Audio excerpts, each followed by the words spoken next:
ఇదిగోరా తాళం. పెట్రోల్ కొట్టించావా? ఇదేంటి కొత్తగా? ఇలాంటి మాటలు నేను నిన్నెప్పుడు అడగలేదే. రే ఆగన్నా. ఏంట్రా ఆగేది? అడిగిన దానికి సమాధానం చెప్పు. అబ్బో, ఇలాంటివి అడగాలంటే నేను నిన్ను చాలా ఉన్నాయి. నేనేం మాట్లాడుతున్నా, వాడు ఏం మాట్లాడుతున్నాడు రా? ఎప్పుడు నువ్వు నాతో మాట్లాడొద్దు అసలు.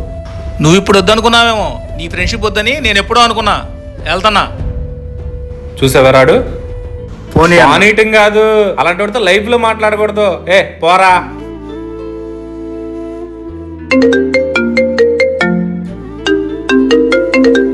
చెప్పరా. మ్యాన్సన్ ఫుల్ తీసుకున్నా. 10 నిమిషాల్లో నీ ముందుంటా.